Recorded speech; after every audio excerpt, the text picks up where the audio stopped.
Hello, this is Mark here at Gary's Guitars in Portsmouth, New Hampshire, and I'm here to talk about acoustic guitar pickups. Let's not forget that all guitars were acoustic guitars at one time, and the electric guitar was invented trying to make the acoustic guitar louder.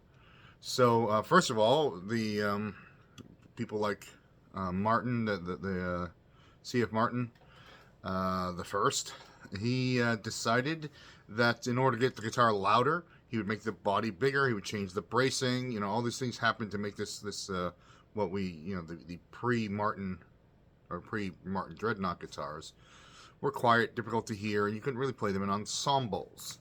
So then the archtop guitar came out of the need to get the guitar louder, and then pickups came into that. And so you would have an orchestra with a guitarist sitting in the back playing for all they're worth, just strumming the hell out of that guitar. And it was a problem for guitarists, not for everyone else. So the magnetic coil pickup was invented.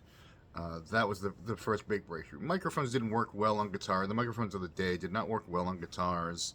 Other experimental things were done, but it was found out that a coil would do it. So the electric guitar was birthed out of that. First of all, they were placed on acoustic guitars. So you have that kind of Charlie Christian sound, and that sound stayed in jazz through like Wes Montgomery, whatever, full hollow guitars. And to this day, a lot of jazz players play a full hollow electric guitar. So it has acoustic properties and has a pickup. But in order to eliminate feedback, there was a need to the feedback was always the enemy in using acoustic guitars live, whether it be a microphone, a pickup, or even to this day. So feedback elimination was the goal, and that's where the solid body, the semi-hollow and then solid body guitars came around. So let's talk about what happened to acoustic guitars in that era. Acoustic guitars in the rock era still were big, and especially with the Brit rock groups, because in the American folk rock groups, the acoustic guitar was really in the 60s kind of brought back in, and it was difficult to amplify these instruments. A microphone could be used because microphones were better already, but still not a great answer. And the answer was still kind of magnetic pickups put into the sound hole, those de-arming pickups you see everywhere, to kind of temporary guitar pickups that were put in sound holes with the cord dangling out. Gibson, actually, the Beatles, John and George had Gibson J45s that had pickups in them. That was kind of cool. But still, there was no perfect solution to the problem. Let's go into the 70s. Martin Thinline kind of, was the breakout. Putting a transducer, rather than using a transducer rather than a microphone or a coil, and putting it between the saddle and the bridge of an acoustic guitar. That's where all the sound transference happens. And that's where you get that maximum downward pressure on that transducer, because transducers like pressure against what they're trying to pick up. So a transducer is, as you see, the thin line is a thin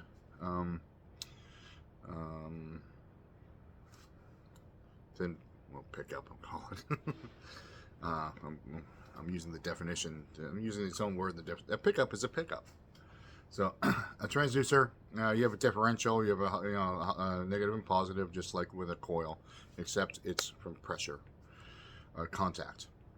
So the Martin thin line was the innovation that, and then of course I think the earliest there's other transducers that were big, and they would be kind of like what we call today like a hotspot transducer, just like this one circular transducer placed usually somewhere near the center of the lower bout of the guitar, meaning the bridge area.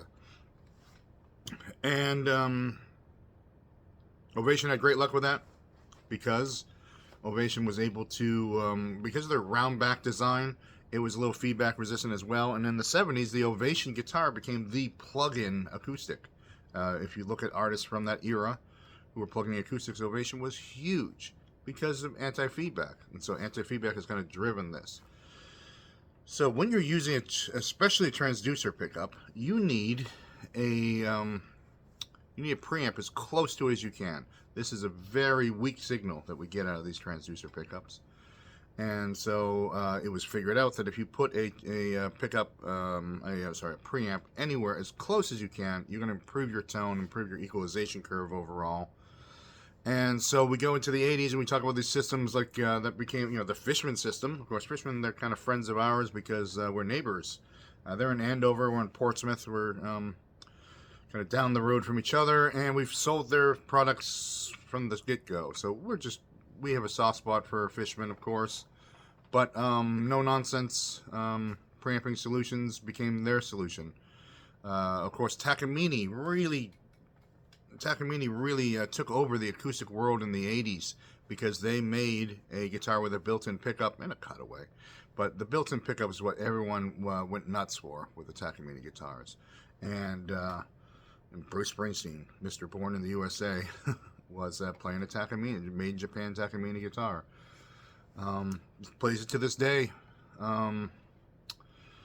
So I just saw him play it last summer, I think. And was it last summer? No, two summer. I don't know. Saw him on tour recently. He still got it. Anyways, sidetracks. So the important thing is getting that preamp next to, and then putting the onboard on the guitar, or in the guitar, preamp. So, still feedback problems. The feedback buster, closing off the sound hole became a thing. Better magnetic pickups, better suited to acoustic guitar magnetic pickups came around. As these things develop slowly, incorporating microphones as well. So small microphones inside or near the guitar that could be incorporated with the pickup became the solution. But feedback is always the enemy. Microphones are more likely to feed back, especially like when the monitors start getting louder and louder in this era of the 80s and the 90s. The other thing that's become very popular recently, especially, but using transducers in a different way, what we'll call the K&K setup. Although other companies did it as well. But people just love those K&K pickups. I editorialize a little about them because you have 3 transducers, they need a preamp like crazy. And they sell most of their systems without a preamp. And so if you're sitting at home and you're plugging into the little amp next to you, so the reason you need a preamp is the loss along the line between your guitar and then where the signal's ending up. And then also to match, like a matching. So a PA is expecting something kind of like a microphone level, 50 to 200 ohms, maybe 600 ohms if it's an instrument input, but not. These are very high impedance pickups, a very weak signal, and but the K&K, I can't fight with it. People love them. 3 transducers. That you can kind of strategically locate on the inside of the guitar, and that create a more natural sound. Because the one thing about the under the saddle transducer is as you pick each string you can really hear it distinctly. They don't blend into that beautiful mashed potato mess of an acoustic guitar sound. You hear more bling, bling, bling, bling, bling all the time. That bothers some people. Some people made it into their sound. So now. So my one bit of advice there is if you're going to use any transducer pickup, have a preamp handy. Have it near you, and then use your preamp in a way that's helpful to everyone. Maybe do a little EQing. If you're in a group and have a bass player, maybe take out your 50 or 80 hertz on your EQ because you don't need it on acoustic. So where are we now? So the transducer, we have Fishman, we have Baggs. Those are the 2 biggest under the saddle transducer producers, and those are just they've really honed in their preamps and stuff like that. Very useful. I recommend those kinds of systems more than the K&K. People are nuts about the K&K because they're like, oh wow, it sounds more like an acoustic guitar. But if you're not using a preamp, it's maybe a little more prone to feedback.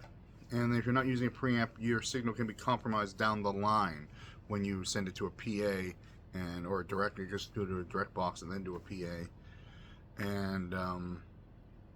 And if you're going through 200 feet of snake or something like that, then you lose a lot of signal along the way. So there's a little primer for acoustic guitar pickups. Thanks for watching this video. Lots of other videos here on YouTube, so just check them out. Facebook and Instagram and all that. Just get in touch. Come by the store. And thanks for watching.